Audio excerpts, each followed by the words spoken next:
Doriel, thanks for having me back. How you doing today? I am very blessed to be sitting down in my own chair. Okay. All right. Good. Good. We are here for another chat. I'm very thankful, and for the record, Brother Michael, the first time I asked Brother Michael would he come, this time he said, "Doriel, I think I'd like to come on." I just had to say that. I just had to say. Oh yeah. That message. I was like, "Is he asking me?" Okay, good. Right. So let's get into it. So today we have you asked to engage in a conversation that is very hot on the presses during this current week.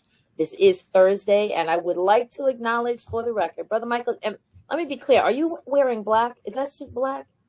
Yeah, it's pinstripe. It's black pinstripe. Yeah. So for the record, this is Thursday. I have to put this little segue in. This is Thursday, and so this is Thursdays in Black, even though this is not the regular platform that I talk about that on. It is the day that ecumenicals and other loved ones across the world, advocates and activists, celebrate the eradication of gender-based violence. And so we actually show up in Black across the world. And so you just happen to have, but you was probably just listening to, the ancestors say that gender-based violence is wrong, and we will do what we can at all costs, to eradicate it. So thank you very much. Right. No, I'm against gender-based violence, and it's perpetuated in the society where you have white male patriarchy. And unfortunately, oftentimes in our media and negative corporate controlled hip hop, we see white male patriarchy infused. It can be dressed in FUBU. It can be dressed up in red, black, and green with the dashiki. Okay. It could be a dashiki and an ankh. It can be dressed up in a minister's robe with the collar. Okay. So we see it manifest itself. This is one of the problems with the civil rights movement. There was sexism in the civil rights movement. This is why Ella Baker left the Southern Christian Leadership Conference after she was passed over for a permanent leadership position. And she helped co-found SCLC in 1957 with Dr. King and others. And Dr. King, this may go outside the circumference of some people's awareness, but Dr. King was a sexist. Okay. He did not believe that women belonged in permanent leadership positions. William Monroe Trotter, who was a great man who was with the Afro-American Council, who helped co-found the Niagara movement in 1905 with Dr. W.B. Du Bois. William Monroe Trotter was a sexist. He did not believe that women belonged in these organizations. So I think he and Ida B. Wells butted head, because Ida B. Wells was in the Niagara movement as well. And she went on to be a co-founder of the NAACP in 1909. So, and I would actually love to have a separate conversation about that, because that's an entire history lesson. But I know you shared this and a lot of similar information and studies, and what some people south of where I am in New York and south of where you are in Detroit are thinking that it's not appropriate. But let's talk about it on another conversation, because this is a hot topic for today. And I would love for you to introduce it, and let's get into this. Okay, so the main topic I wanted to deal with, I dealt with this on my show Sunday night, and is dealing with the 4-count indictment against Donald Trump. This is dealing with the January 6th probe, okay? And this is extremely important, because here you had an attempt from a sitting president to overthrow the government, stay in power, interrupt a bicameral, that means both chambers, House Representatives and U.S. Senate, a bicameral session of Congress that is mandated by the U.S. Constitution to certify the Electoral College votes. And he did this with the purpose of staying in power, okay, to prevent the peaceful transference of power from one president to another. And one of the 4 counts that he is accused of violating by Special Counsel Jack Smith is the Section 241 of U.S. Penal Code, U.S. Criminal Code, which is the Ku Klux Klan Act of 1871. And the Ku Klux Klan Act of 1871 was it came about during the Reconstruction Era, and it was designed to crack down on violence perpetuated against African Americans who were trying to vote, African American elected officials, and white Republicans and white Republican elected officials, and interfering with their official duty, inflicting violence upon them, killing them, etc. Okay, so it's poetic justice that a white supremacist like Donald Trump is being charged, not with just trying to overthrow the government. And we'll go through and look at the charges. I'm going to show you some of the pages from the actual indictment, because I have the actual 45-page indictment here, and we have the PDF version of it as well from the New York Times. It's poetic justice that someone who tried to trying to overthrow invalidate votes coming from 7 states, okay, including Michigan, Arizona, Georgia, etc. This would ultimately invalidate 16.9 million African Americans' votes, because 16.9 million African Americans voted for Donald Trump. And this plays into a history of fighting, having political violence in this country, and trying to suppress the votes of African Americans and trying to suppress the political power of African Americans, especially after slavery ends during the Reconstruction Era, which is 1865 to 1877, and then going into the Jim Crow era after that, when we have the state legislatures, especially in the South, rewriting their state constitutions to impose poll taxes, literacy tests, property ownership requirements, a grandfather clause, which stated that if your grandfather could not vote prior to 1867, then you can't vote. And these were all ways to try to get around the 15th Amendment of 1870. Okay, so the South has continuously fought back in different ways, especially against advancements that African Americans have been making over the past decades. After chattel slavery ends in 1865, when Georgia ratifies the 13th Amendment, December 6, 1865.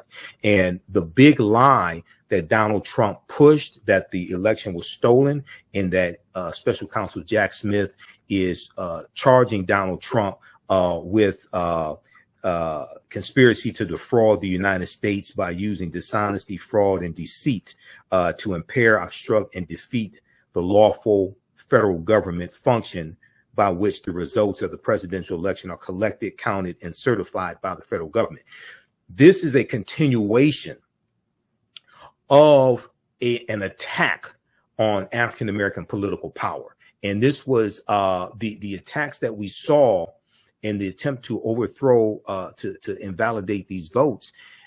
There was a racist backlash against African Americans voting for Joe Biden and Kamala Harris, 1, but 2, the January 5th, 2020 special election in Georgia, where you saw Senator Raphael Warnock be reelected again and defeat Kelly Loeffler, and you saw John Ossoff, the Jewish candidate, Jewish American candidate, he won as well, the 2 Democrats. Okay, this added fuel to the fire, and we saw white supremacists strike back on January 6, 2021, with the January 6, 2021 insurrection, which was spurred and inspired by Donald John Trump, who is the sole defendant in this case. Okay, so that sounds like the abstract. Mm-hmm. So there are 3. I just had it open. There are three enforcement acts. Well, actually 4. There are actually 4. Actually 4 enforcement acts. If you want to, let's look at the. We can look at what the enforcement acts are first, and is, let's see here. I have a slide here. Is okay. Can I do the screen share?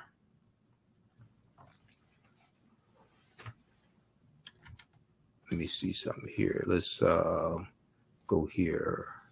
Want to do the screen share. Okay, let me pull us to the side. Okay, it says present, share screen. Share screen to share screen works best with share screen. I want to share screen, and I want to share the PowerPoint slide right here. Okay, this is the PowerPoint slide. Okay, should got come it. up. Okay, yeah, PowerPoint slide. Okay, now this comes from Britannica.com, Encyclopedia Britannica. This comes from the Britannica.com, their website with their online encyclopedia. What were the force acts during Reconstruction? So Reconstruction is 1865 to 1877, the period right after the Civil War ends. Force acts in U.S. history, there were a series of 4 acts passed by Republican Reconstruction supporters in the Congress between May 31st, 1870 and March 1st, 1875 to protect the constitutional rights guaranteed to African Americans or blacks by the 14th and 15th Amendments. 14th Amendment of 1868, which guaranteed citizenship rights. 15th Amendment, which guaranteed the right to vote to African American men. 15th Amendment of 1870.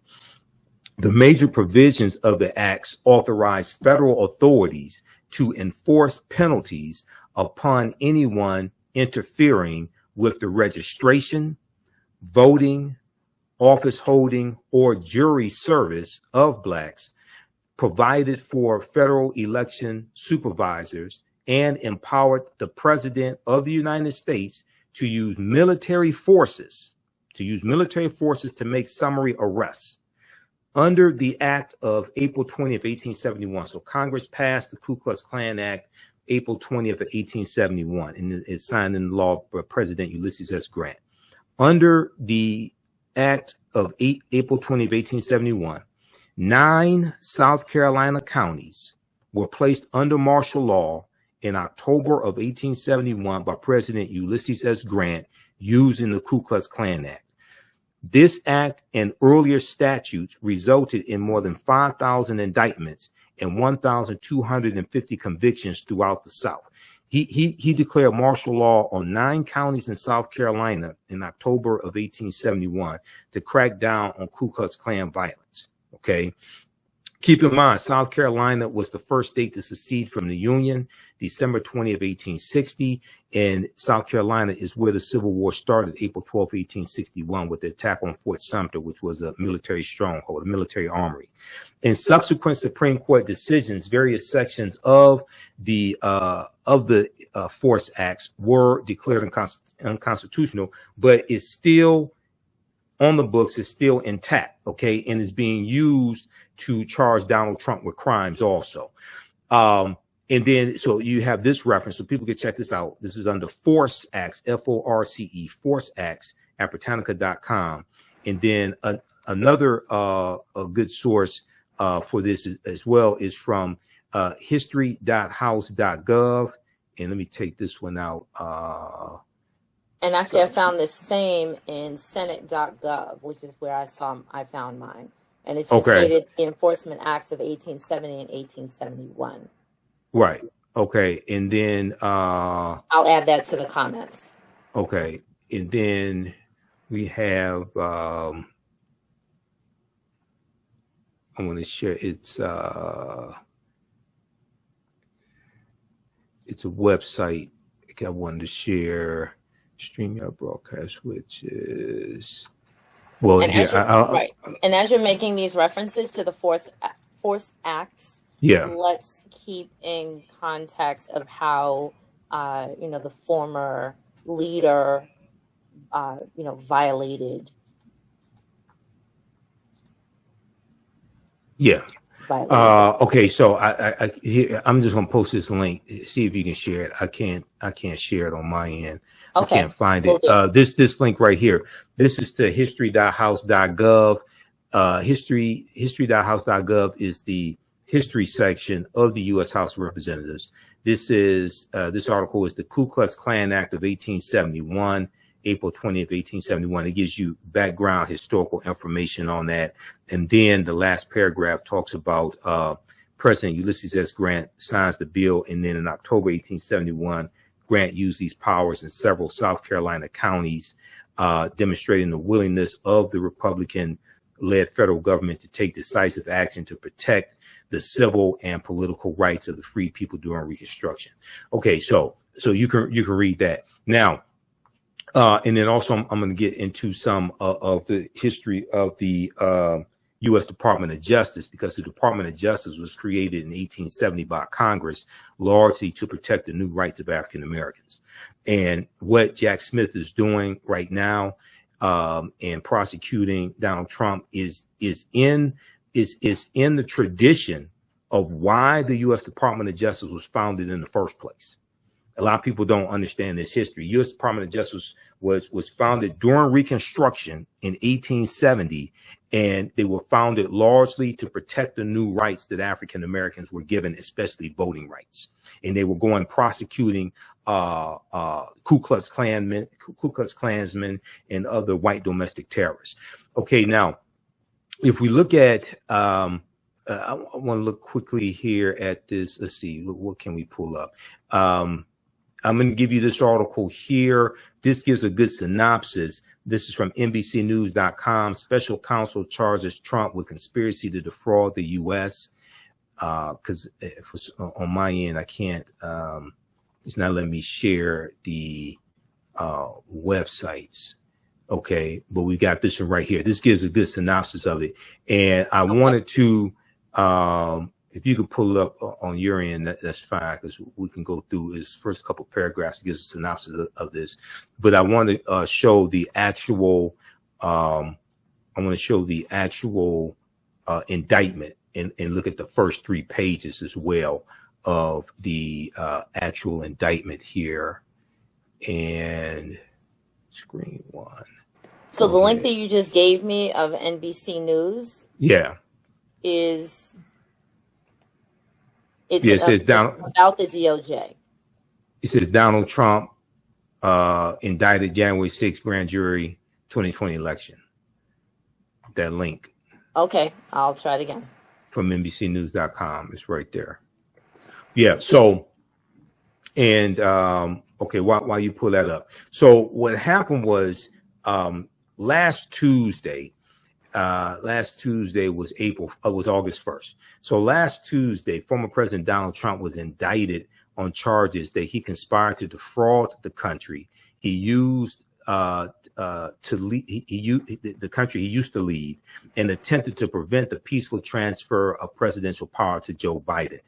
The indictment from special counsel Jack Smith's office says, quote, the purpose of the conspiracy was to overturn the legitimate results of the 2020 presidential election by using knowingly false claims of election fraud to obstruct the government function by which those results are collected, counted, and certified. End quote. Now, the indictment marks a historic moment for a nation less than 250 years old, the first time a former president has faced criminal charges for trying to overturn the bedrock of democracy, a free and fair election. While Trump's failure to reverse his defeat was a credit to the guardrails of that democracy, the ability to prosecute him may renew the stress test on the constitutional design. The allegation that Trump used, quote, dishonesty, fraud, and deceit to subvert the 2020 election with, quote, pervasive and destabilizing lies and election fraud, end quote, comes after a sprawling investigation that included testimony from dozens of White House aides and advisors ranging in seniority up to former Vice President Mike Pence. All right. And most of the people who were interviewed, most of the people who are going to testify, most of the witnesses are Republicans. They're people who worked for Trump. There's attorneys. There are people who worked in the Trump administration. Okay. So I know Trump likes to say this is a Democratic witch hunt. No, it's not, because like over 90% of the witnesses are Republicans. Okay. All right. So yeah, that's the article from NBCnews.com, so people can check that out also. All right, now I'll put it in the comments. Right, put in the comments. Okay, now when we look at this, I just want to look briefly here at the first 3 pages of the indictment, and then I want to go to this article that deals with Trump being charged with violating the Ku Klux Klan Act of 1871, because this is what's taking place right now is extremely important and it's unprecedented, and we're in a 2024 presidential election cycle, and if we don't adequately understand what happened in 2020, okay, then we may make the wrong decision in 2024. We may not understand what's at stake in 2024. All right. Okay. So if we look here at, let's see, we've got, okay, the actual indictment right here. Let me, because it's not letting me try to share this. So I'm going to post this link here. This is from the New York Times. This is a PDF. See if you can pull that up and show that on the screen, because presentations, I don't think it'll let me share that. You see that link that I just posted there? Okay, we've got that. And then okay. Then if people have any questions as well, you can post your questions here also. Remove that. Hold on, this is the other one. Okay.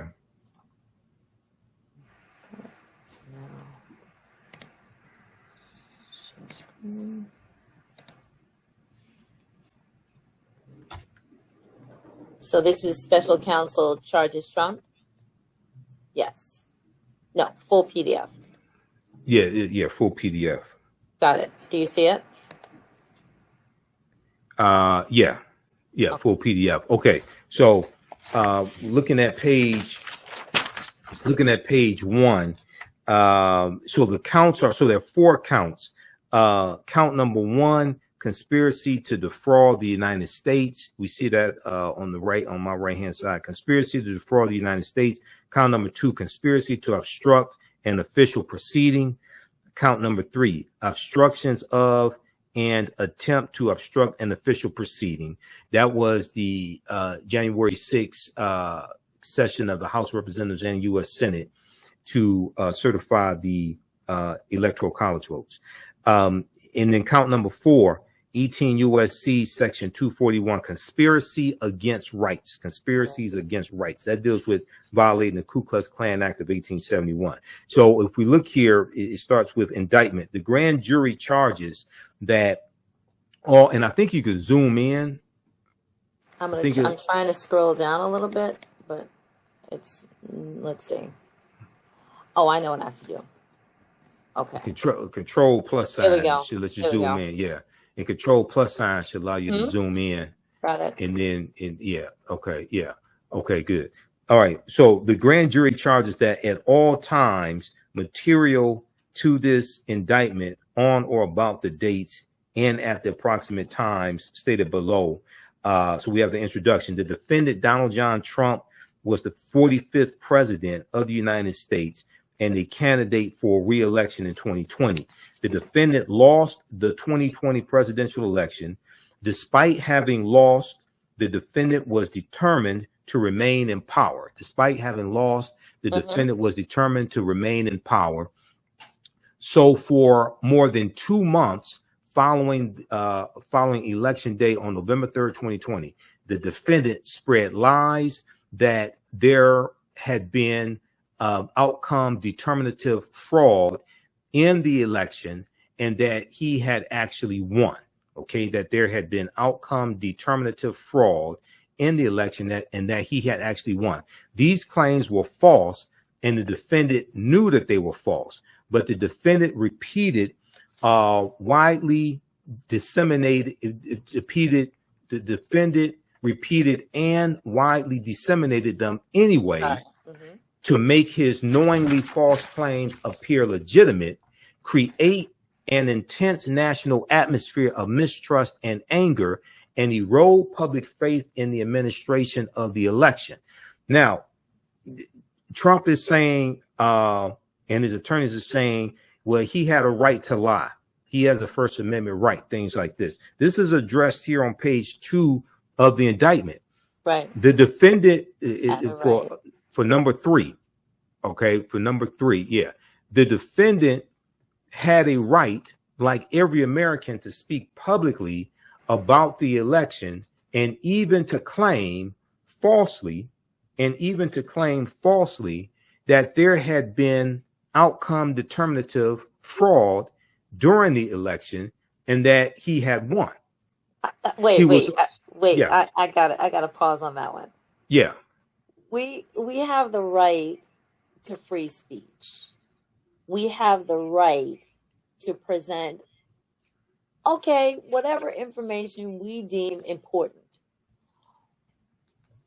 But ethics, and this is just elementary, ethics should wield on one's heart that the information that you are presenting, especially when it comes to the public domain and when it addresses the lives and the lives of many people and the economy that we stand on, it should be true. Well, but ethics, it doesn't play a part here. Ethics don't always play a part in whether something's legal or not, whether it's ethical. It's clear. They're clearly stating that he has a right to lie, but what he does not have a right to do is conspire. That's the next. Let me continue. It goes on to say, it addresses it here. Okay. It says the defendant had a right, like every American, to speak publicly about the election and even to claim falsely that there had been outcome determinative fraud during the election and that he had won. The next sentence, he was also entitled to formally challenge the results of the election, okay, through lawful and appropriate means, which they did. There were 61 lawsuits filed, okay? Right. All the lawsuits they lost or were thrown out except for one in Philadelphia, and that one dealt with how close poll watchers could be to people counting the vote.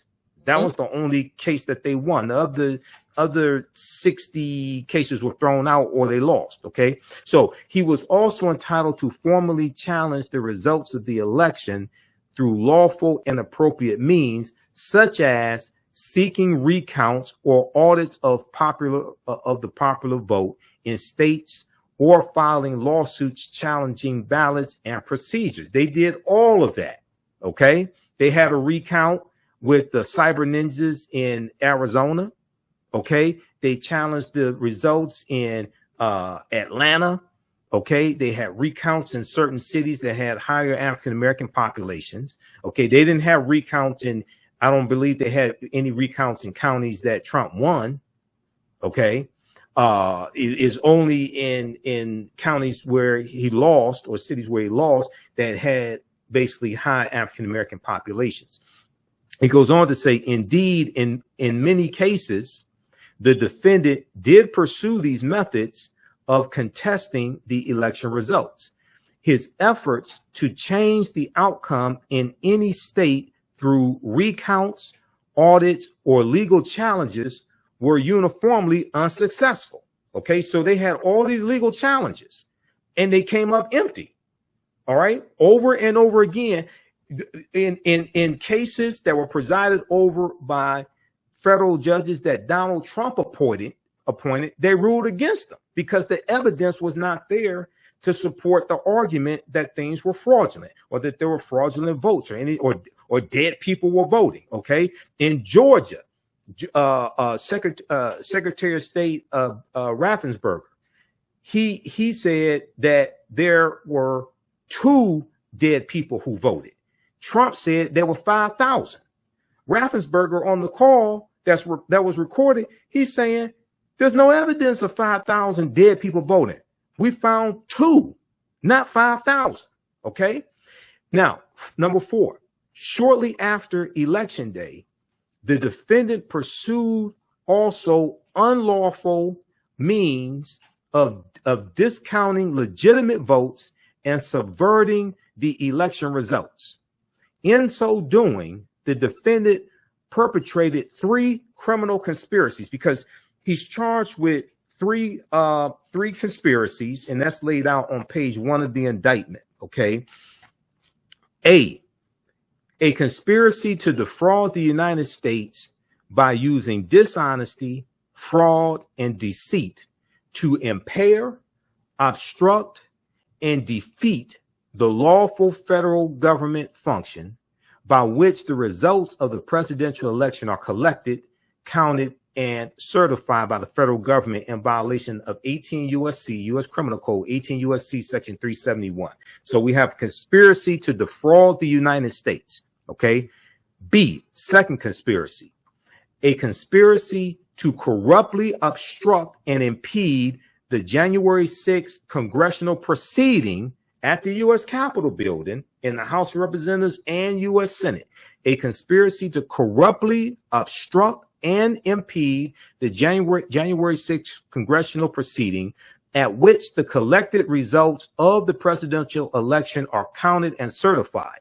This is the certification proceeding. This is mandated by the U.S. Constitution that this process takes place. This is in violation of 18 U.S.C. Section 1512K. And then the third conspiracy, a conspiracy against the right to vote and to have one's vote counted in violation of 18 U.S.C. 241, which is the Ku Klux Klan Act of 1871. Okay, now it goes on to say, each of these conspiracies, which built on the widespread mistrust of the defendant, the defendant was creating through pervasive and destabilizing laws about election fraud, targeted a bedrock function of the United States federal government, the nation's process of collecting, counting, and certifying the results of the presidential election, which is the federal government function. Okay.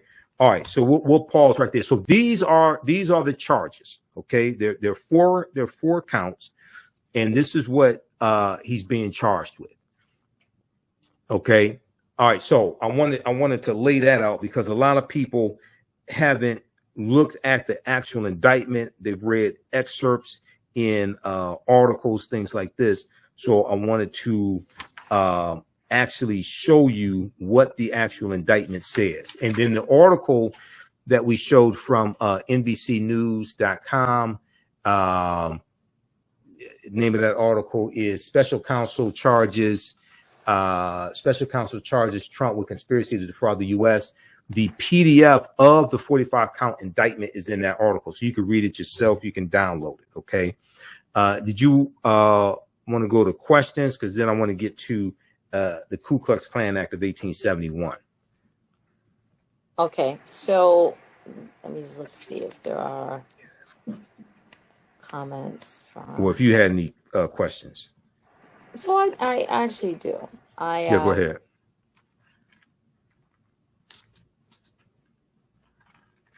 So when it comes to the, I guess this would be B, the conspiracy to corruptly obstruct and impede the January 6th congressional proceeding at which the collective results of the presidential election are counted and certified. Right. How, the fact that it was done, mm-hmm. and this, again, may be very elementary. How is, of course, I don't know of, and are there any other pieces of evidence to show that someone prior to this, committed this level of conspiracy? How is it that with such evidence that the government has already found, that there's, what's the next step? What's the next step? How is he to actually, pay for this in time, in, sentencing? And of course, how is you have to have a trial first before you can get to sentencing. You have to have a trial and a verdict. So they've had a hearing. They filed charges. They've had a hearing. He was arraigned, they've had a hearing. He pleaded not guilty to all 4 charges. Now you have to have there was a protective order that Special Counsel Jack Smith wants, because they want to limit what Trump can say publicly about certain aspects of the evidence. They don't want Trump to mention, see, because of discovery, which means all the evidence that the prosecution has, they have to turn over to the defense team. Okay. They have to turn over to Trump's lawyers. They don't want Trump speaking publicly or posting on Truth Social names of witnesses, attacking witnesses, trying to intimidate witnesses, like he's already attacked Mike Pence, who is a witness. And Mike Pence is one of the strongest witnesses. He's already attacked the witness. He's already attacked Judge Tanya Chuckton, federal judge Tanya Chuckton, who was appointed by President Barack Obama in 2013. Okay, so yeah, okay, so you have this. So they haven't even set a date for the trial yet. Okay, so before we get to sentencing, you have to have a trial. All right, but go ahead. Okay. So given this and given all the steps that are occurring, the former leader is still concerned with getting his seat back. Right. And even doing some campaigning from behind a secluded space. You mean in prison? What do you mean behind a secluded space? You said the word, I did not. Because yeah. It could be in a traditional location. It could be, as some have considered, maybe back at his place of residence. Right. Yeah. He can still run for president from prison, because there's nothing in the U.S. Constitution as of yet that precludes someone or excludes someone from running for president if they are convicted of a felony. Okay, they just have to be 18 years old and a natural born. No, sorry, they have to be at least 35 years old and a natural born citizen of the United States. So they can be convicted of a felony and still run for president. They can run for president from prison. And actually, Eugene Debs, who was a candidate for president for the Socialist Party, Eugene Debs, in the early 1900s, he ran for president from prison. Okay. As an educator, I'm always concerned about how this looks, how the rules that we teach to young people and to younger people are supposed to be universal, supposed to be, cover every single person. And the fact that we have a former leader who is clearly obstructing the laws that he, as the leader, is supposed to execute, is not being followed. And so it definitely turns the table of what just looks like for... Well, that's why charges are filed against him, because he's not filing, because he's obstructing. That's why charges are filed against him. That's why charges are filed against him in the Mar-a-Lago case, dealing with classified documents. That's why Fonnie Willis next week is going to file charges in trying to overturn election results in Fulton County, Georgia. Okay, that's why these lawsuits. That's why these criminal cases are taking place. That's why he's being indicted on criminal charges. That's why he was indicted in Manhattan, because he's not following the rules. So keep in mind that while the 4 years he was president, based upon the memo from the Office of Legal Counsel for the Department of Justice, a sitting president cannot be prosecuted. Okay, so for those 4 years, he couldn't be prosecuted, at least criminally. He could, if I remember correctly, he could be sued in civil court, but not criminal charges. These are all criminal charges. Okay. Let me just give a little reminder. So we are addressing, and this is our brother Michael Imhotep of the African History Network, who has lovingly decided to come and chat about this very dire situation with our former leader and the indictment of our former leader and the violation of the 1871 Ku Klux Klan Act, and just trying to bring some critical conversations to our audiences. I'm very thankful that you decided to come on and address this in addition to your own show. Right. If you do not, right, if you go ahead. Yeah, but it's important for people to understand that what fueled trying to overturn these election results is that African American people voted for Joe Biden. This is animosity towards African Americans voting and using our political power. This is the white backlash that is the result of this. Keep in mind. So we have to understand this chronology. Okay. Now, it's interesting that all this is taking place within the first 2 weeks of August. Okay. Because he was indicted on August 1st, Tuesday. He was arraigned on August 4th, which was a Thursday. Okay. August 6th was the 58th anniversary of President Lyndon Johnson signing into law the 1965 Voting Rights Act. All right. That was August 6th. August 8th was the anniversary of President Richard Nixon announcing he was going to resign from office the next day at 12 noon because of the Watergate scandal and the Watergate investigation. Nixon was an idol of Donald Trump. Many presidential historians, legal scholars believe that if President Gerald Ford had not given Nixon a presidential pardon behind the Watergate scandal, and if Nixon had actually been put on trial in the Senate and removed from office, or if he had been put on if criminal charges were brought against Nixon, this would have served as a deterrence to Donald Trump. But Nixon resigned from office. He was not prosecuted criminally, and he was given a presidential pardon by Gerald Ford, which sets a bad precedent. Now, Gerald Ford did it to heal the nation. Okay. Here you have a domestic terrorist who needs to be prosecuted, who needs to be put in jail, who needs to be put in prison. He needs to be put in prison for the rest of his life. Here you have somebody who put people's lives in jeopardy. Here you have somebody who lied on Ruby Freeman and Shay Moss, the two African-American women who were poll workers in Georgia. And he put their lives in jeopardy.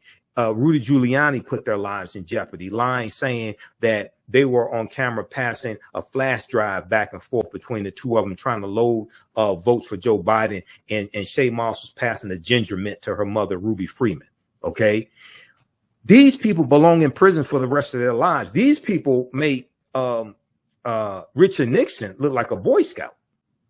Because what happened was, the reason why Richard Nixon resigned from office is because Republicans in the Senate went to the White House and they said, we've seen the evidence against you, and if this goes to trial in the Senate, you're going to be found guilty and you're going to be removed from office. They told him you should resign from office, and he did. Okay. Donald Trump doesn't have any integrity. Okay. He doesn't. And the only reason why he's running for president is to stay out of prison. Okay. So if he gets elected again, he's going to have his appointed attorney general to stop the investigation, drop the charges, not prosecute. And if he gets convicted, okay, prior to the election, he's going to try to give himself a presidential pardon. Now, it's not clear legally if a president can pardon himself, because most legal scholars say that you need two parties for the presidential pardon. The president gives a pardon to someone else, but Trump could have his attorney general drop the charges against them. This is why he wants to delay the trial till after the November 2024 presidential election. But my thing is, well, wait a second. If you're claiming that you're innocent, why wouldn't you want the trial before the election so you can be exonerated? Why would you want to go through the presidential campaign with that trial hanging over your head? Why wouldn't you want to be exonerated and run on the fact that you were exonerated? Okay. Only if you're guilty do you want to drag this out to after the 2024 presidential election. You know, and then just very quickly here, then in the Mar-a-Lago case, now his attorneys want a SCIF at Mar-a-Lago to review classified documents. Now, a SCIF is a self-contained unit, right? So they have this at the U.S. Capitol building to review classified documents. You can't take cell phones in there. You can't take pictures of the classified documents, things like this, right? Well, why do you need a SCIF to review classified documents when Trump said he declassified all the documents? Okay, then there's attorneys are saying, well, they need time to get clearance, to get security clearances to review classified documents. But he said he declassified all the documents. So why you need security clearance? So in this light of trying to declassify the documents and then asking for the SCIF in order to go review them, why is it continuing? That's what I don't understand. Why is it continuing if, in essence, if I'm saying this is red, but now I want to change it to blue, why aren't people just sort of catching him at that moment and saying, well, no, then you cannot continue to do this part? Like, that's what I don't understand. Well, Judge Eileen Cannon will rule on that. That's the judge in Florida. She'll rule on that. But it doesn't, his legal team, first of all, they have the worst client in the world, because he keeps incriminating himself day after day. He won't shut up. That's what I don't understand, why we're continuing to have this conversation. Like, why is it deliberating so long? Why is what deliberating? What takes time to have the trial? They have to set the trial. Well, you know, they have to set the trial dates. They have to set trial dates, and they have to go through the process of discovery, turning over all the evidence to the defendants, to his attorneys, things like this. Right, the evidence that has actually been released, like the evidence that he's actually allowing to be presented, or what's happening is, like in the January 6th probe, Special Counsel Jack Smith wants limits on what he can actually release, talk about in public. They're not saying he can't talk about the case. They're talking about specific things in the case, like names of witnesses that have not been released. Okay, and intimidating witnesses on social media. Okay, attacking the judge on social media, attacking the federal judge, things like this, right? But let's do this. I want to go to this article. It's a good article that explains the Ku Klux Klan Act of 1871. So is that what you put in the chat? No. Yeah, it's from the Washington Post. Yeah. Oh, Trump Indictment, Civil Rights Law. Yeah, that one from the Washington Post. Let's go through this here. Okay, so while you pull that up, okay, so while you go through that, I just want to give this background information. This is dealing with history. Okay, so we were talking about the backlash of January 6, 2021 insurrection, right? And I was talking about President Lyndon Johnson, who signed the Voting Rights Act into law in August 6, 1965. So a lot of people say, why do you need a Voting Rights Act? Why do we still need a Voting Rights Act? Things like this, right? The reason why you needed a 1965 Voting Rights Act is to strike down the poll taxes, the literacy test, grandfather clauses, the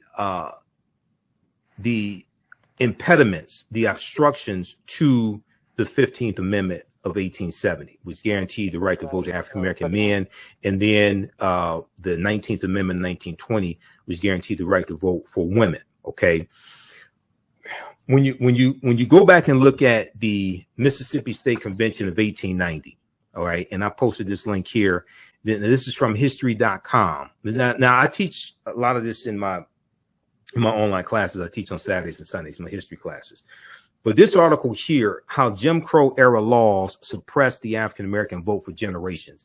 This gives a good synopsis and a chronology of this history. Okay, so you had the Mississippi State Convention of 1890, and keep in mind, during Reconstruction, 1865 to 1877, about 2,000 African-American men got elected to office. They got elected to local office, state legislature. In South Carolina, the majority of the state legislature in South Carolina was made up of African-American men. Okay, we've been going this long. Okay, okay, it's made up of African-American men.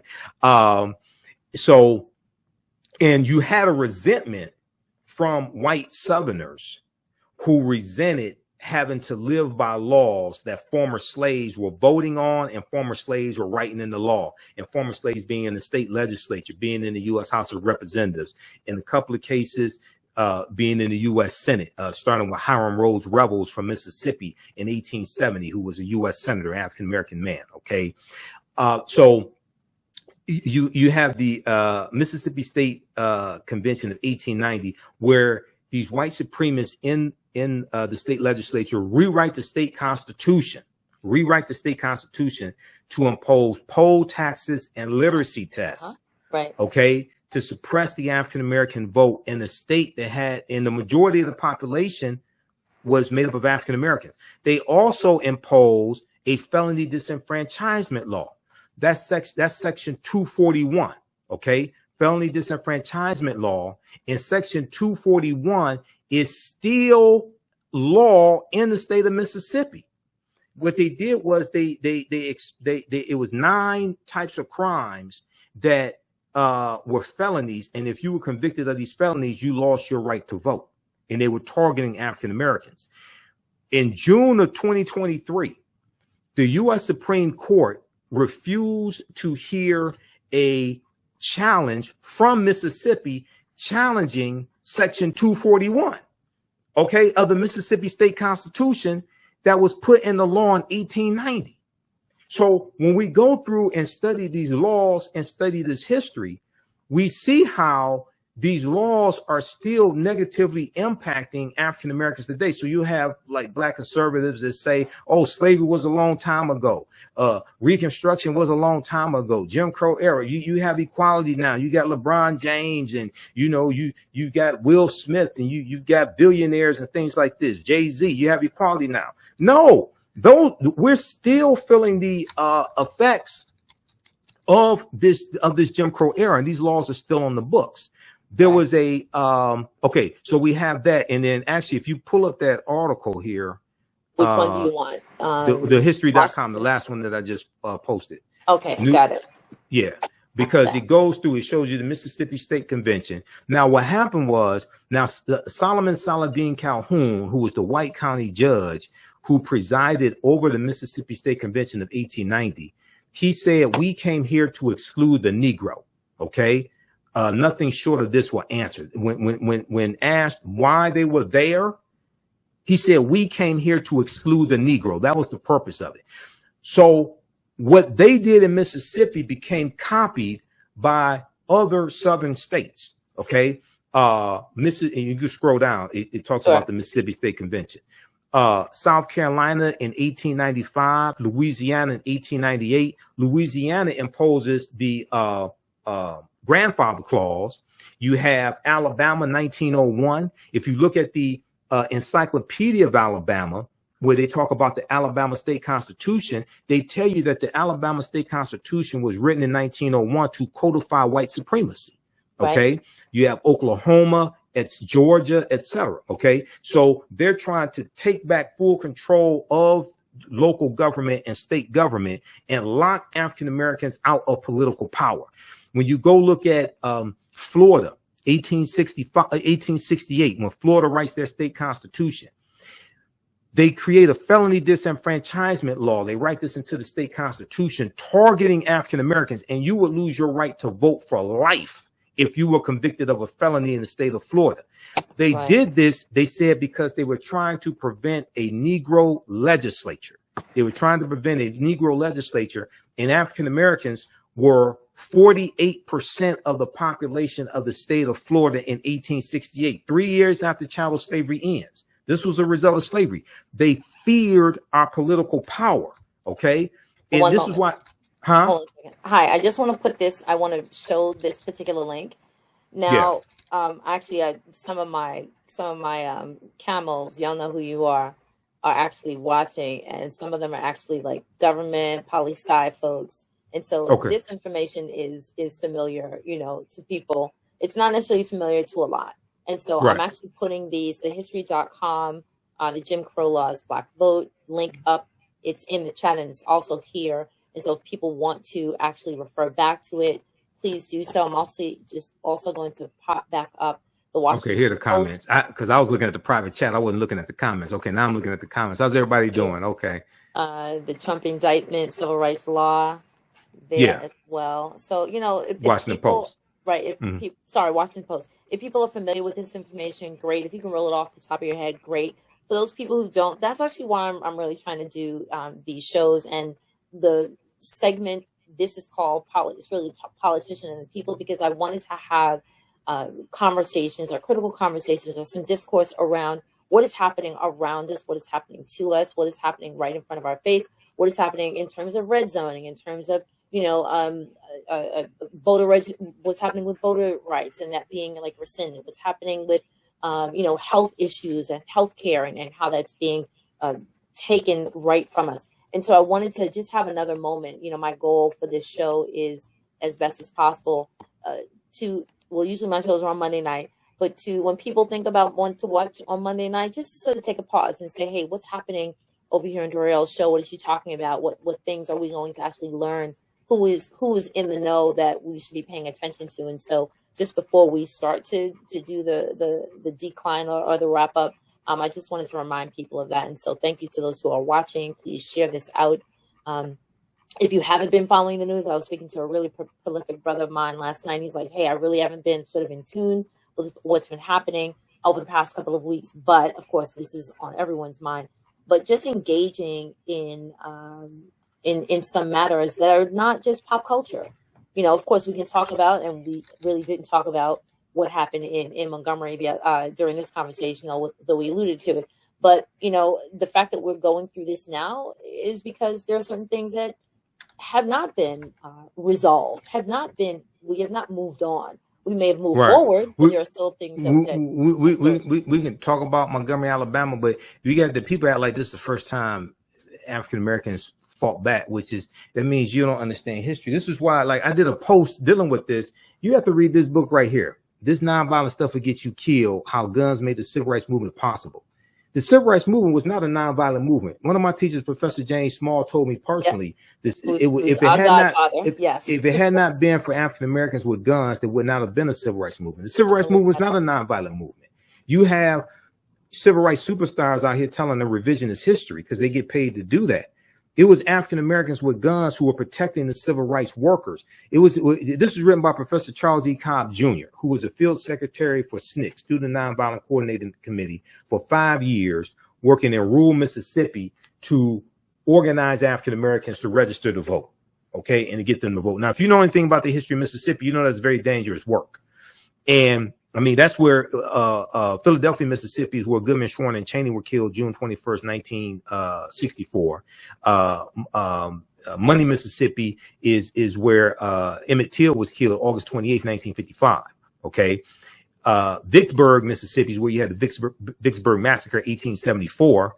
And that was over African Americans backing a black sheriff who white people who removed from office, a duly elected black sheriff in Vicksburg, Mississippi in 1874. Peter Crosby, he gets removed from office by white people. There's been a fight over political power along racial lines in this country going back to after slavery ended. There's been a bloody fight over this. Okay, you have to ask the question. Well, if the U.S. economy is about $25 trillion. And the white portion of the U.S. economy is something probably between 12 to 15 trillion or a little more than that. OK, and if they have a 6-3 conservative majority on the U.S. Senate, in the U.S. Supreme Court, Donald Trump got 226 federal judges confirmed, and those are all lifetime appointments. Why do they care about black people voting if they control so much? because they understand that politics is the legal distribution of scarce wealth, power, and resources, and the writing of laws, statutes, ordinances, amendments, and treaties, the adoption, interpretation, and enforcement.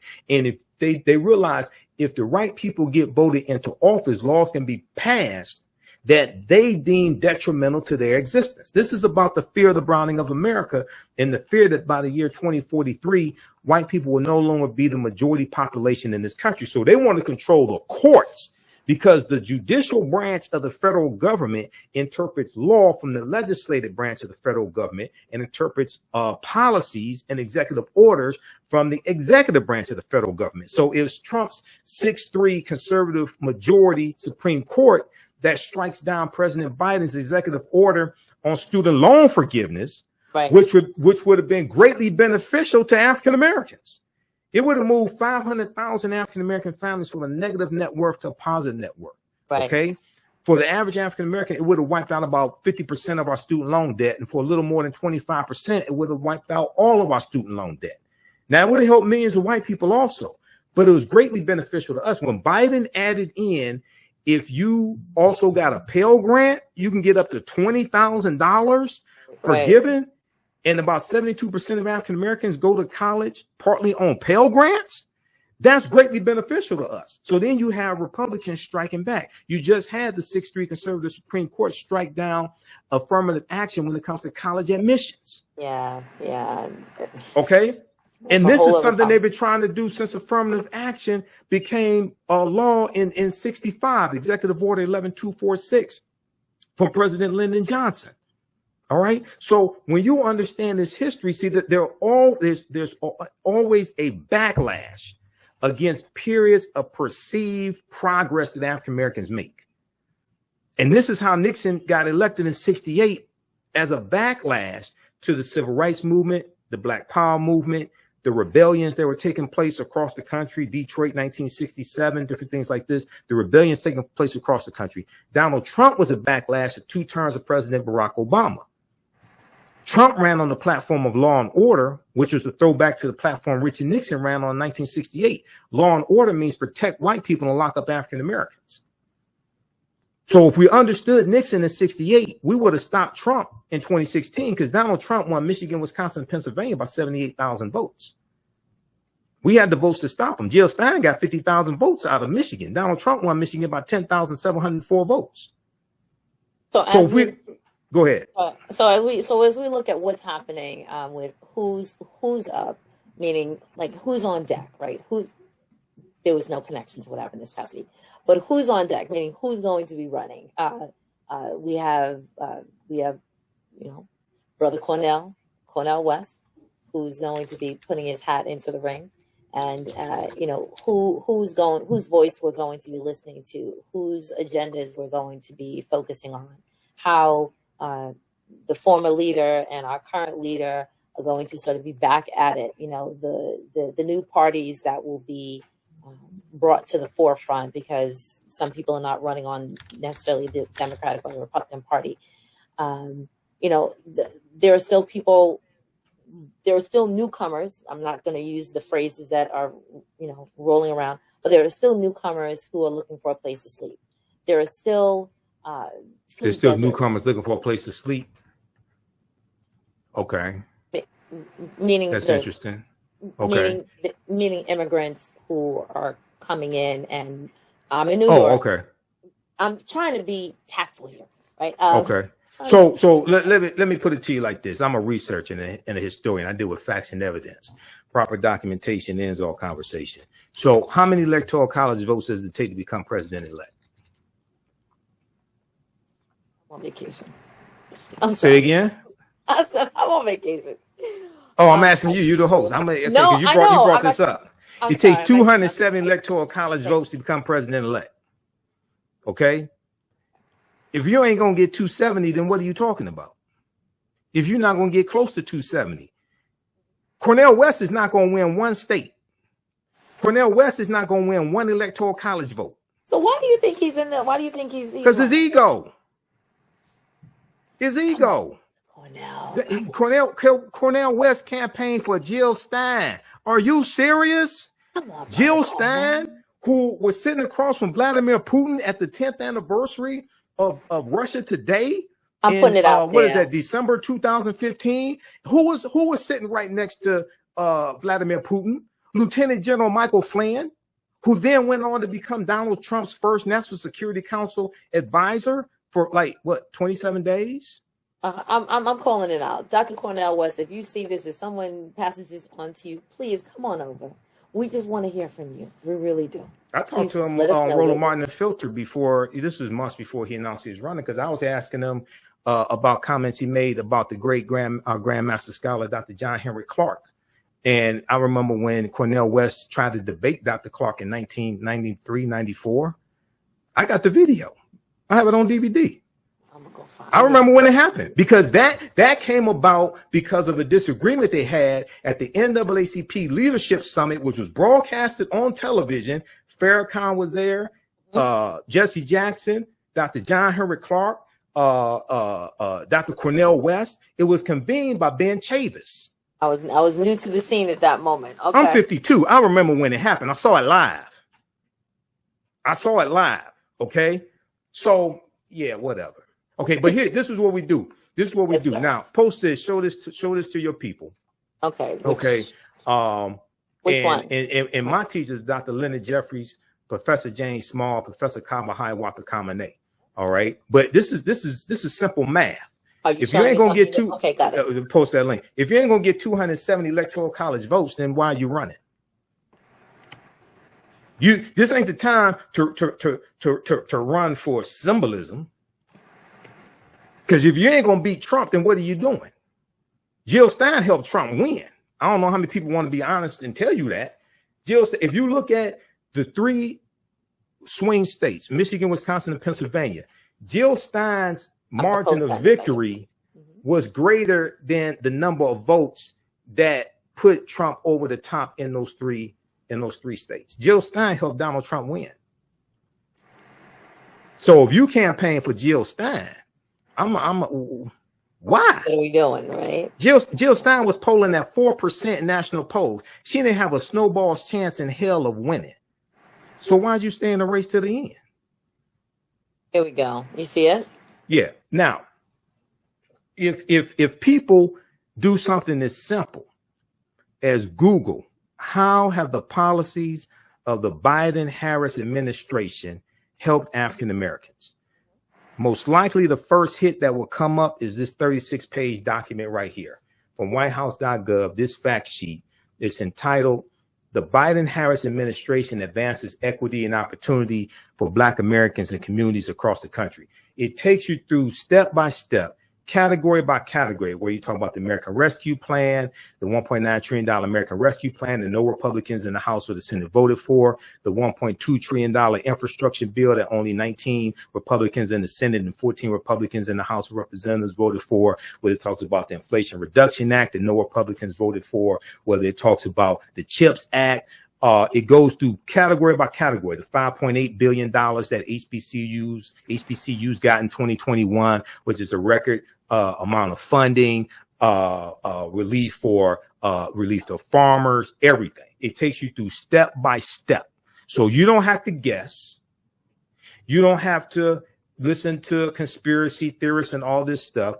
It takes you through and shows you how these policies coming from the Biden-Harris administration are helping the African-American community. Now, overwhelmingly, these policies Republicans voted against or they are against. And if they get into the White House, they'll reverse this. And if you look at what the House of Representatives is doing, no meaningful bills are passing out of the House with these crazy coup plotters in control of the House of Representatives, led by Kevin McCarthy. And it took him 15 rounds to become Speaker of the House of Representatives. That's how weak he is. That's how weak of a leader he is. Okay. So now you go compare this to what anybody else who's running for president is talking about.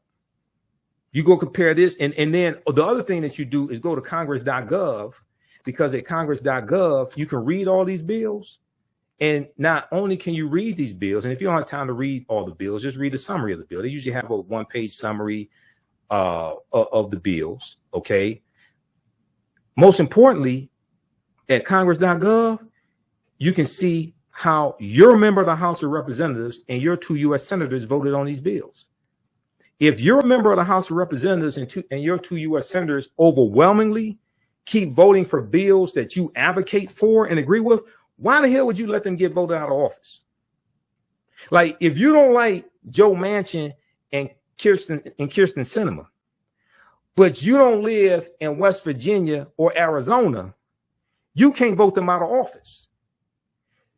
So why would you let your 2 members of the House or your 2 members of the Senate and House get voted out of office and they consistently vote for bills that you advocate for because you don't show up because you don't like these 2 idiots over here?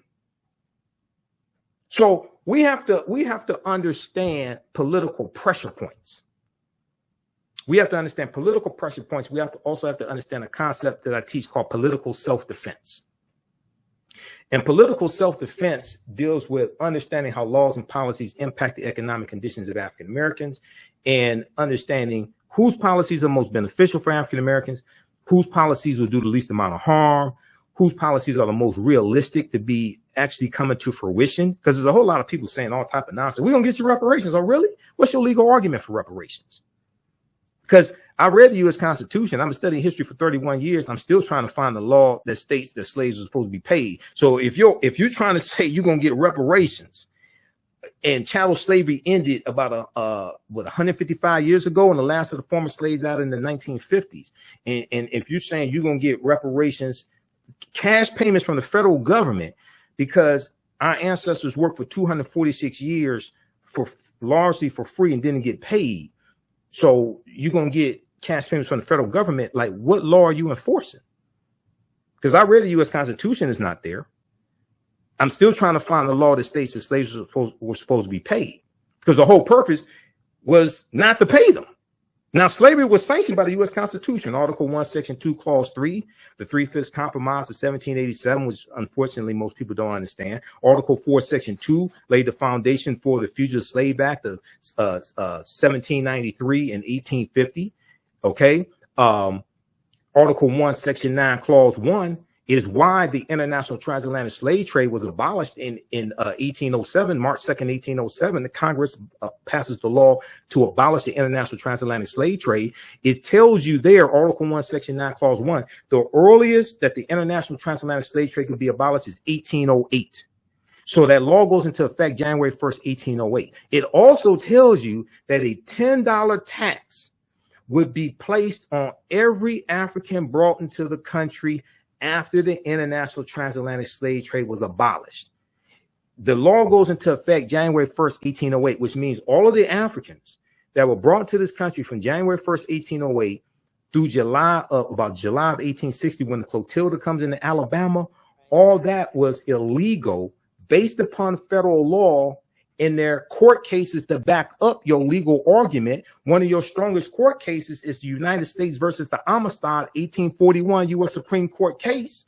And the U.S. Supreme Court ruled that it was illegal for the Amistad slave ship to come into U.S. waters with Joseph Q and the rest of those Africans from Sierra Leone, because the international transatlantic slave trade was abolished. They ruled that it was illegal for them to be captured in the first place because there were international treaties that different European nations entered into that abolished the international transatlantic slave trade. And they ruled that those Africans had the right to take up arms on the ship, have a mutiny, and fight for their freedom. They ruled that those Africans were never slaves, and they granted them their freedom because the international transatlantic slave trade was abolished because it was mandated in the U.S. Constitution. Now, that's the foundation of a legal argument for reparations. Okay, but so one thing that you said at the top of this piece is that there was a 10% what? $10.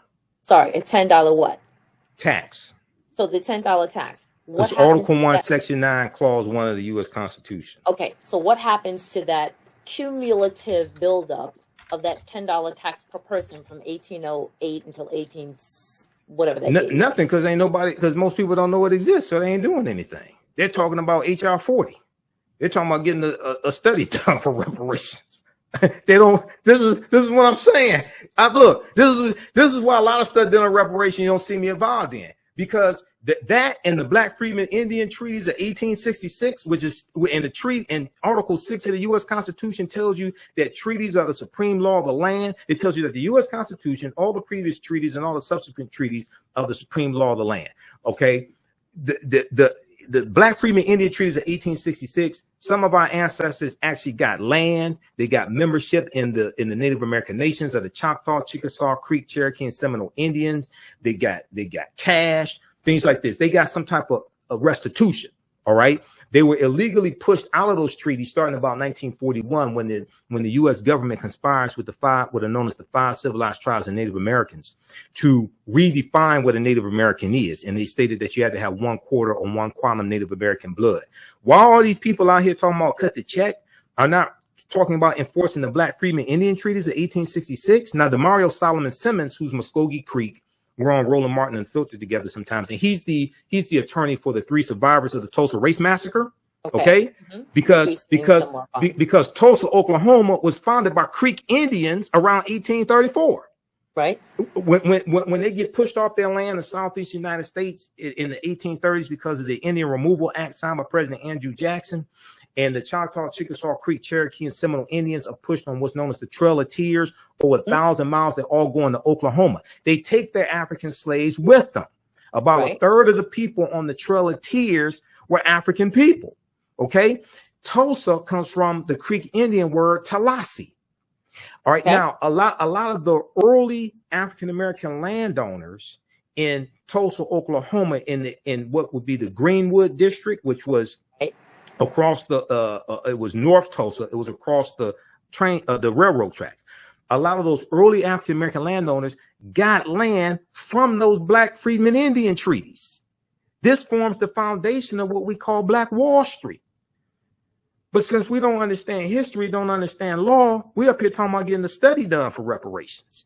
If you want to study, use the 1,000-page study that the California Reparations Task Force just released and look at their approximately 110 recommendations and start crafting policy around that at the city, state, and federal level. You don't need another study. Okay? You don't need another study. I was on last November 2022, early November.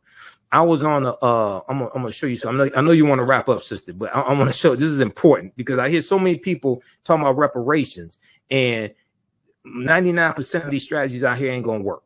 Okay, it's not based upon law at all. Go ahead. Right, I'm actually just posting in the chat. I'm also gonna put it up.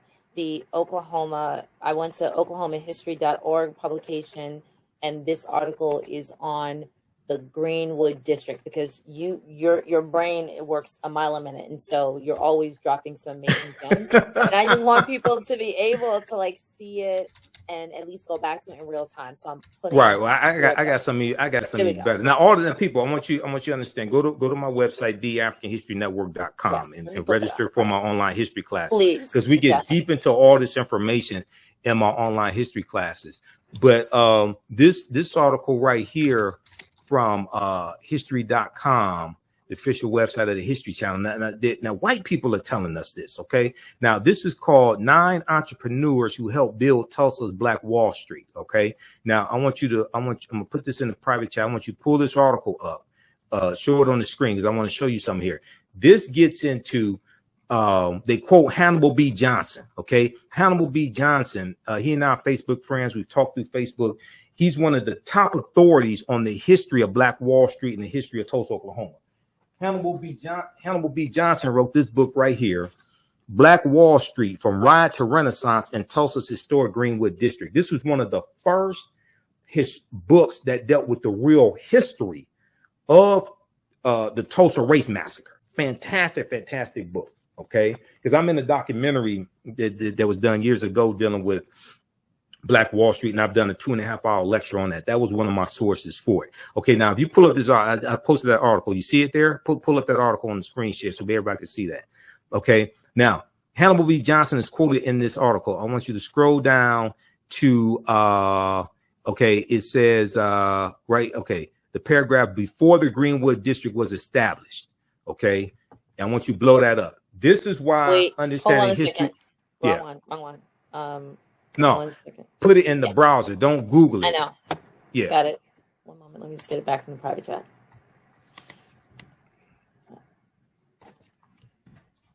And then also, now, while you bring that up, so early November 2022, I was on a panel discussion. I was speaking at a virtual conference for the Midwest Building Decarbonization Coalition, their second annual virtual equity summit. And a sister named Marnice Chris Jackson, who's a sister of Zeta Phi Beta Sorority Incorporated. I'm a Sigma, and she's the co-director. What'd you say? I said you're soror. Yeah, and she's a co-director of the organization. She invited me to be on the panel. So I was on the panel. There was about 7 of us. There were Native Americans and African Americans on the panel, and we were dealing with how we have a shared experience when it comes for like fighting for reparations, getting treaties enforced, things of this nature. But on the panel, the Native Americans, they were talking about getting treaties enforced, and the African Americans were talking about getting a study done. And most of the African American HR 40. Now I wasn't talking about getting HR 40 done. I was talking about enforcing the Black Freedmen Indian treaties of 1866, because these are treaties that are still being enforced for the Choctaw, Chickasaw, Creek, Cherokee, and Seminole Indians. They still get free land, they get free taxes, college tuition, free radio station licenses, TV station licenses. They're still getting benefits from these treaties. Okay, now but most of our people don't know this exists. We're up here trying to get a study done. All right, now if you scroll down, scroll down to the paragraph that starts with before the Greenwood District was established. Okay, it's like the second paragraph. Okay, now I want to show you something. Okay, so blow this up. Control plus sign to zoom in. You zoomed. Okay, control plus sign. You can zoom in some more. Control plus sign to zoom in. Okay. All right. Now, before the Greenwood District was established, African Americans came to Oklahoma in the mid-19th century as slaves of the 5 civilized tribes of Native Americans. The term used for the Cherokee, Chickasaw, Choctaw, Creek, and Seminole Native American tribes, who were forced from their lands in the southeast part of the country, of the United States, resettling in Oklahoma, then known as Indian Territory. After the Civil War, which ends in 1865, under the terms of the treaties of 1866, these African Americans were emancipated, with some integrating into the tribes, a relationship that would later provide freedmen, with the Black freedmen, the former slaves, the freedmen, with their own land. Because we keep calling ourselves slaves after slavery ended, which is why this may go outside the circumference of some people's awareness. I don't know why people are calling themselves descendants of slaves, because the slaves were free. They ain't keep calling themselves slaves after slavery ended. They call themselves freedmen, former slaves, Black freedmen, ex-slaves. So why do we call ourselves, some of us, I don't, why do some of us call ourselves descendants of slaves? Why do some of us try to put our ancestors back into a classification that they took up arms to fight to free themselves from, and they didn't keep calling themselves that after slavery ended? So, okay, but now, but do you think it's as a result of this information is not so widely known, and so people are only going to what is comfortable? They're only going to they think there's there will be monetary compensation by calling themselves descendants of slaves. Okay.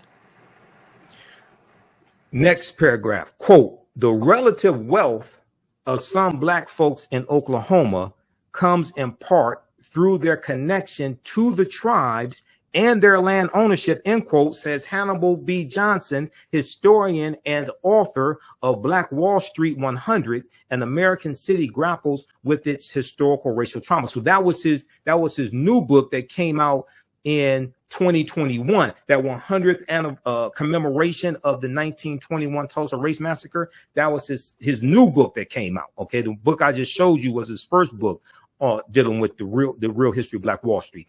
This article goes on to say, the Dawes Act of 1887, this was the Dawes Allotment Act of 1887, which redistributed 138 million acres of land, and most of it was supposed to go to Native Americans and Black Indians, but white people end up getting 2/3 of that land. This is where the term $5 Indian comes from. Okay. The Dawes Allotment Act of 1887 authorized the government to divide tribal territories into allotments for individual Native Americans, which included black members. As word spread that Indian Territory was a safe place for African Americans to settle between 1865 and 1920, more than 50 black townships were founded in Oklahoma. Okay, so when we look at the success of Black Wall Street, we see the origins of it going back to land that African Americans got from the Black Freedmen Indian treaties of 1866. Those treaties are still on the books. But since we don't understand history and law, we're out here trying to get a damn study done as opposed to enforcing laws that are on the books. So I'm gonna ask you now. We've had like three major conversations. The violation of the 1871 Ku Klux Klan Act, the indictment of the former leader, and what might be happening, and now this situation, just talking about Tulsa in terms of uprising, because Black people are standing, which is connected, because Black people are standing up for their own particular rights. Well, we've always done that. We have a history. We've always done that. Right. So you you gave us like a bonus. Like this is considered a bonus conversation. What is the specific sort of class or course that you teach, particularly on this topic right here, so that folks who are interested in just delving into that can go into, because the indictment of the former leader is going to be talked about ad infinitum over the past. Well, I teach two classes. My Saturday class and my website is theafricanhistorynetwork.com, theafricanhistorynetwork.com. So you can go there, you can register for the classes. And we do the sessions live Saturdays and Sundays, 2 p.m. to 4 p.m. Eastern Standard Time. Then the sessions are archived. So you can go back and watch them anytime, even after the course is over with. Saturdays, I teach ancient Kemet, one of the original names for Egypt. Ancient Kemet, the Moors, and the Ma'afa, understanding the transatlantic slave trade, what they didn't teach in school. You can actually bring up the website on the screen share and so people can see it. Ancient Kemet, the Moors, and the Ma'afa, understanding the transatlantic slave trade, what they didn't teach you in school. That's a 12-week online course that I teach. We deal with thousands of years of history, what leads up to the transatlantic slave trade taking place. I do a PowerPoint presentation. We have book references, articles, video clips, excerpts of interviews I've done with some of the scholars. And then, scroll down and you'll see the information for the class. And then on Sundays, I teach Black resistance movements from the Haitian Revolution, U.S. Civil War, Civil Rights Movement, and Black Power Movement, 1800 to 1968. And in that Sunday class, we go through and we look at this history chronologically. The second class is on sale right now, $40 for a very limited time only. And we go through and look at this history chronologically from 1800 through 1968, 1970. And we begin with the Haitian Revolution and the Louisiana Purchase of 1803, because the Haitian Revolution and the Louisiana Purchase, they are related. Okay. France sells about 828,000 square miles of land here in what's known as the United States, because they're fighting against the Haitians and they're going almost bankrupt. Right. So the U.S. in the Louisiana Purchase, it basically doubles the territory of the U.S. with that deal, and increases the need for enslaved African labor to grow crops on the fertile land that is part of the Louisiana Purchase. And we take you through our history chronologically to see what leads up to the Civil War taking place, like the Missouri Compromise of 1820, Texas winning its independence 1836, Mexico winning its independence from Spain 1821, and then Vicente Guerrero, who becomes the second president of Mexico. He's of African descent. He's Afro-Latino. He's a former slave. He abolishes slavery. So we look at what leads to the Civil War taking place, like the Kansas-Nebraska Act of 1854, Mexican-American War 1846-1848, and what's known as the Compromise of 1850. And the U.S. gets California, Arizona, New Mexico, Colorado, and Utah, and Nevada, all from Mexico as a result of the Mexican-American War. Then we look at the Reconstruction Era, 1865, 1877, Jim Crow Era, Plessy versus Ferguson, 1896, Great Migration, 1915, 1970, World War I, World War II, Civil Rights Movement, Black Power Movement. And we highlight Black resistance movements all throughout those periods of times, whether we talk about the Robert Charles riots of 1900, where Robert Charles shoots something like 24 people, kills 2 white police officers, shoots like 7 white police officers, kills 2 of them. Whether we talk about Vicksburg Massacre, 1874, Colfax Massacre, 1873, Louisiana. And then we go through and look at this history to see what brings us to where we are today. Okay. And then we see this political violence. We see this attack on African-American voting rights as well. And we see an attack on us organizing ourselves for economic empowerment as well. And the cooperatives that we had, like the Colored Farmers Union, created about 1886, which grew to about 1.2 million members, you know, things like the Free African Society, 1787. So when you read Dr. Jessica Gordon Nemhard's book, Collective Courage, and a History of African-American Cooperative Economic Thought and Practice, and this is one of the books we reference in the class. So we show you excerpts of the book on the screen. You don't have to buy any of these books to follow along in class. We have a deep, rich history in involved in economics, entrepreneurship, economic empowerment, and it's the cooperatives where the members are also owners, kind of like a credit union. And these are principles we brought with us from Africa as well. Okay. So your understanding of politics is directly related to your understanding of history. So we get deep into this in that second class. The first class is fantastic as well. The second class picks up where the first class leaves off. So visit our website, theafricanhistorynetwork.com. And then, I showed you, I just want you to show this on the screen. We don't have time to go through it. People can read it. But the article dealing with from the Washington Post dealing with the Ku Klux Klan Act of 1871. Hold on. I think. Yeah, I just posted the link here in the private chat. Charged under civil rights law. Yeah, Trump is charged under civil rights law used to prosecute KKK violence. This is an excellent analysis. And this is, I talked about this on my Sunday night show, and it talks about how it says the statute section 241 of Title 18 of the U.S. Code was originally adopted as part of the Enforcement Act of 1870. It was the first in a series of measures known as the Ku Klux Klan Acts, designed to protect rights guaranteed by the 13th, 14th, 15th Amendments, collectively called the Reconstruction Amendments.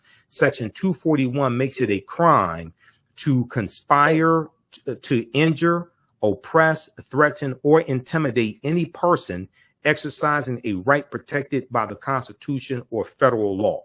So it's brilliant and it's poetic justice that a white supremacist like Donald Trump is being prosecuted by a Reconstruction era law that was put in place to go after the Ku Klux Klan, who were attacking African-American elected officials, white Republicans, killing us, and trying to keep us from voting, keep us from voting. And this is exactly what Trump was trying to do, trying to suppress the African-American vote and trying to retaliate because we voted and didn't vote for him. So it's poetic justice that he's being charged with the violation of this. And hopefully he's convicted. I think he will be convicted on all 4 charges. I've read a lot of the 45-page indictment. It's a very strong indictment. And if you know anything about federal prosecutions, they have something like a 95%, 96% conviction rate. Okay. And number one. Number two, they don't ever put all of the evidence in an indictment. So there's more evidence that's going to come out in court. This is damaging enough, the indictment. There's more evidence that's going to come out in court that's not in this indictment.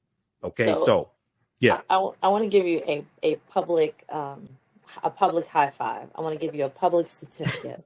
Okay. Public acknowledgement. Hear me. All right. I'm a proud camel. Everybody knows I went to an undergrad. Is it a camel? Yeah, ride with me here. Okay. Okay. So I'm a proud graduate of Connecticut College, and so we are camels in New London, Connecticut. And I remember taking a U.S. history course, and I think I took 2 semesters of it. So it was like U.S. before 1865, and then the U.S. 1865 to whatever it was. I forgot what the end date was. I literally feel like I have a graduate degree in history as a result of this hour. Oh, okay. I really do. I really do. And I will tell you publicly, if you take all the 20 little things that we've talked about, I said this before, the articles you brought up, and we just did an entire 45 minutes to an hour and a half lecture on that. Right. Let me say I would have done better. Well, that's what we have to do. We have to, all of this history. That's what we have to do. We have to put it together.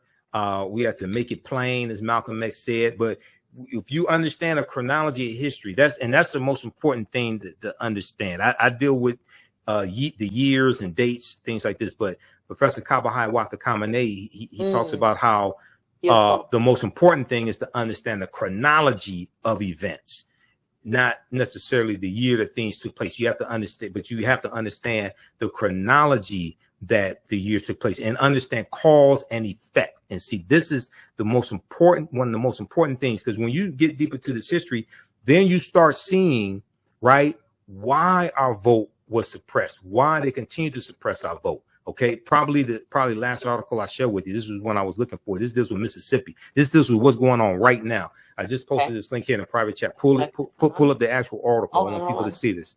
Yeah. Okay. Now, this is dealing with Section 241 of the Mississippi State Constitution of 1890, and Section 241 is still in place. This is from NBCnews.com. Mississippi cannot strip convicts of right to vote, federal appeals court rules. Okay, because in June of 2023, the U.S. Supreme Court,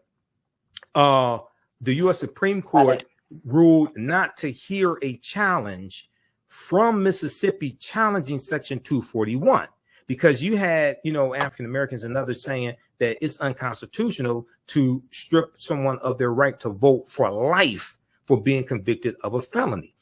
Judge Ketanji Brown Jackson wrote a scathing dissent against the 6-3. It was a 6-3 ruling. Okay, she wrote a scathing dissent against what her conservative colleagues, with them voting not to hear this case. Right. So a federal judge just ruled. Now, this article is from August 4th, 2023. Okay, this shows you how all history is a current event, and everything that's ever happened continues to happen in some shape, form, or fashion. Wow. A 2-to-1 panel of the New Orleans-based 5th U.S. Circuit Court of Appeals faulted a provision of Mississippi state constitution that mandates lifetime. This is the second paragraph. That mandates lifetime disenfranchisement for people convicted of a set of crimes, including murder, rape, and theft. And then when you go look here at the 4th paragraph, he said the state's constitution provision, Section 241, served no legitimate purpose, ensures former offenders are never fully rehabilitated, and was adopted in 1890 after the U.S. Civil War to, quote, ensure the political supremacy of the white race, end quote.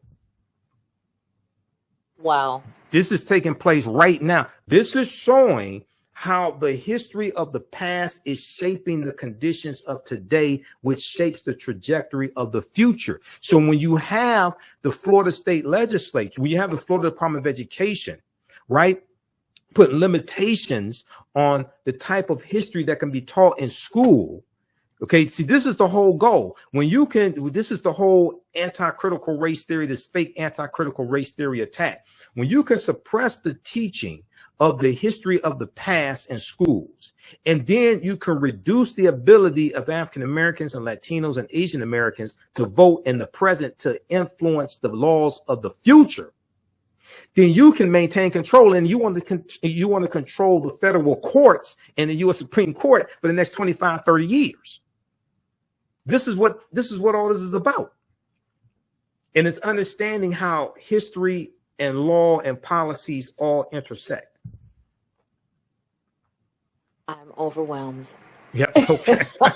All right, everybody, visit our website, theafricanhistorynetwork.com, theafricanhistorynetwork.com. Register for my online history courses. We have my lectures there in digital download format, also DVD lectures. Support us. You can support us through PayPal, Cash App also. It's at our website, theafricanhistorynetwork.com.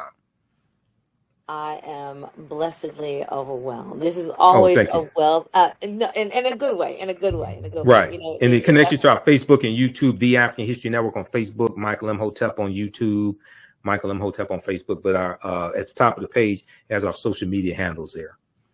Excellent. So I will say that there are certain people, once they finish high school and they go off to university, there are certain people that go off to trade schools. There are certain people who just go off and they live life. And all three groups of people have a wealth of information to share and to learn, to continue to learn. And so if one feels like, well, maybe they don't feel like, you know, university or the college chair is appropriate for them, they can come to you.